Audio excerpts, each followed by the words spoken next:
Hey guys, welcome to DevvourBookReviews. As you can see from the title, it's 5 questions with Rachel Caine.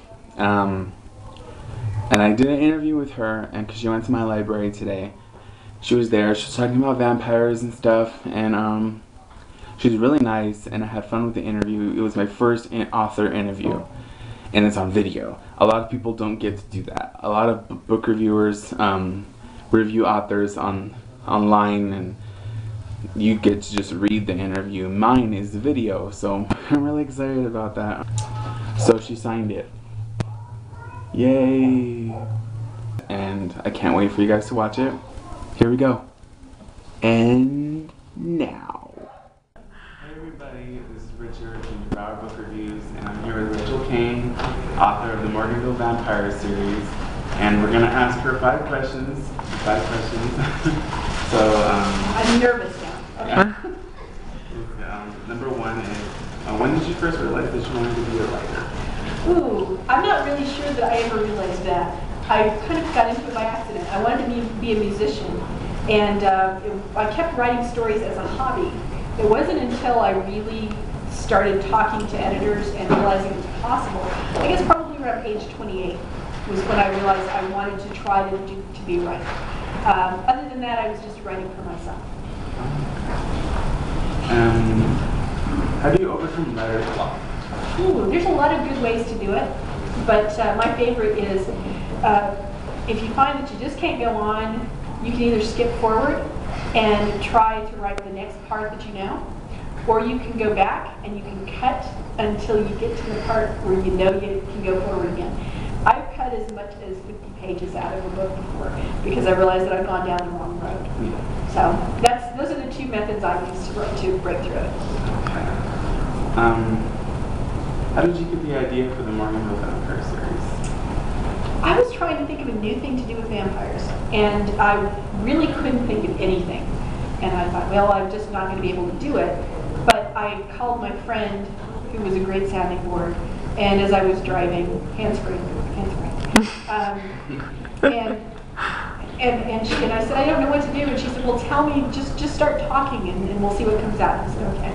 And the first thing I said, because it was late as night and I was driving, was, these street lights are really far apart.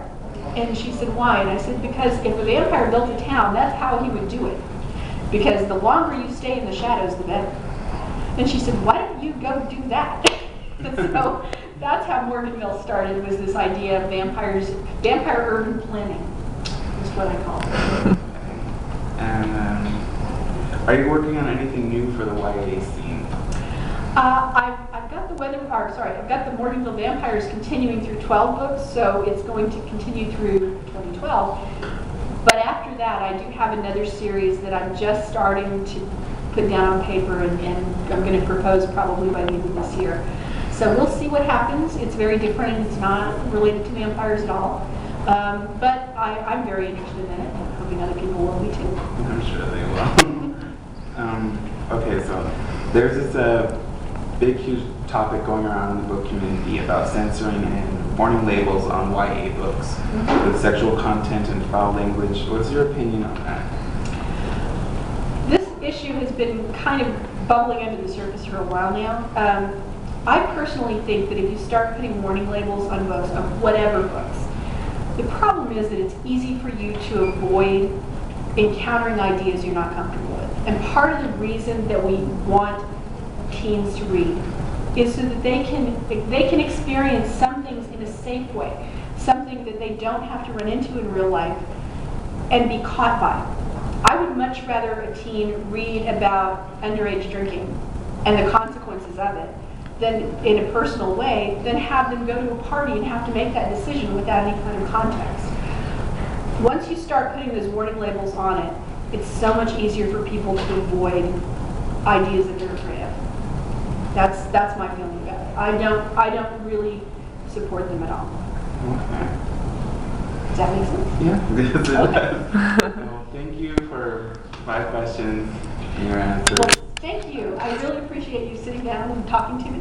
And thanks to all of the viewers of this blog. Bye, guys. Bye.